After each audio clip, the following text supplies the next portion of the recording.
Hi, I'm Joe from NH Oil Undercoating. In today's video we're going to cover what to do to prepare your vehicle for an undercoating service and then what to do to maintain that once it's complete. Thank you. Hey Jack, you want to get in the video?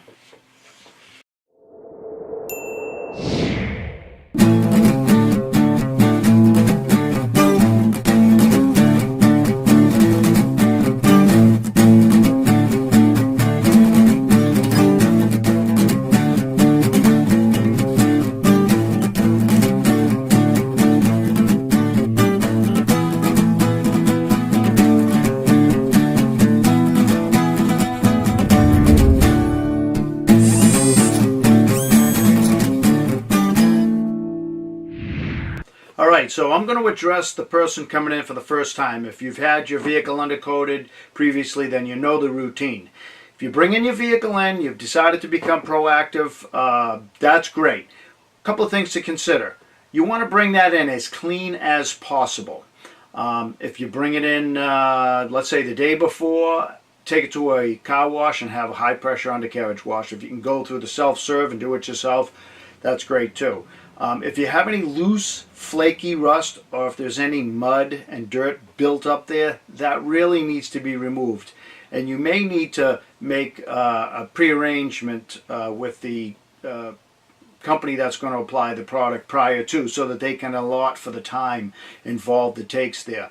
The other thing is you want, if you have paint or if you've put a some type of a rubberized undercoating or something where you've covered over the rust, even if you've tried to clean it up, that's likely going to come off, and so you're going to want to maybe think about removing that first. Our oil is not going to penetrate that and get down to the good metal and do its magic, okay?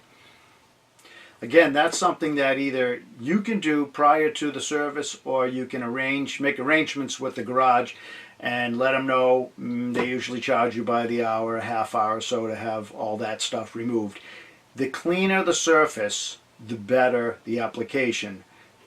Keep in mind, having a little bit of surface rust isn't a bad thing. As I mentioned previously, that's like sanding down the surface prior to paint. That gives the product something to hang on to. If you've followed one of these guys on the way in, you're going to probably want to call and reschedule. Road brine, salt, this product will get behind it and neutralize, but you're not going to want to bring it in and come in under those conditions. In the winter, the dynamics are such that it's very difficult to apply the product properly. You can't wash your car because it's going to freeze. It's going to come into us with ice and slush and maybe salt on it, and you're not going to get a good job. So, you're going to have to make arrangements. A lot of shops will allow you to bring the car in. They'll wash it, let it set overnight and dry. It's a challenge in the winter, and everybody comes in the fall. Honestly, if you can get it done in the winter and they'll allow you to leave your vehicle overnight to clean it properly, great. If not, I guess keep it clean and then bring it in the spring. Spring is probably one of the worst times for corrosion on an automobile because what happens is you've got salt, moisture, and at low temperatures it's not activated. But when you have warm temperatures, it begins to corrode. Oxidation occurs. And to throw into the mix condensation from cold nights and warm days, I would say spring is probably as corrosive as winter, if not more so. Because our formula has such great water displacement qualities, you can come in on a damp day, a very light rain. If it's a heavy rain, we reschedule everyone. Ideally, you come in on a dry day. That doesn't always happen. In the fall, many shops are booked, and if you miss your appointment, you may not get in that year.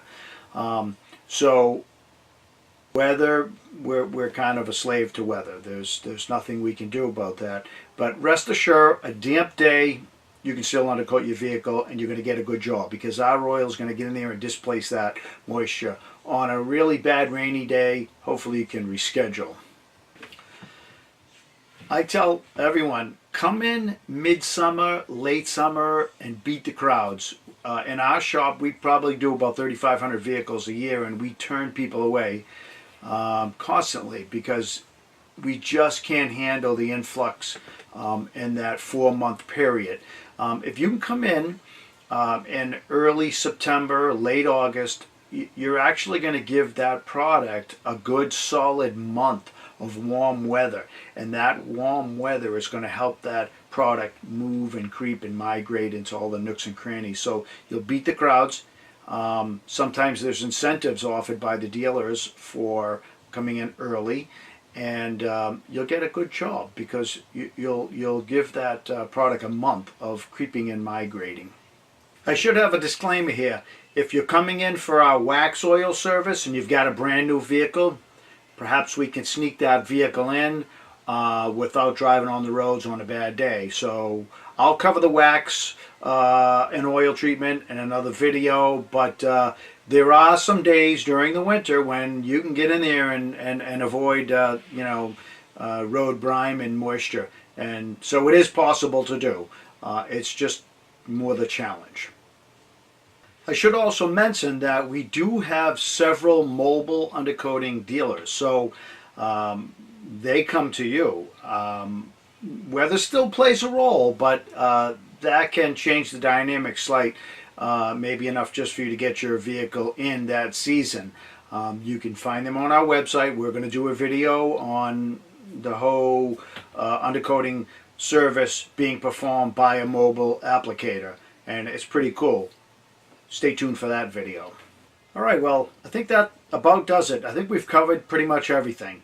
Next video, part 2, we're going to go over how to maintain the vehicle now that you've had your vehicle undercoated. In the meantime, stay rust free.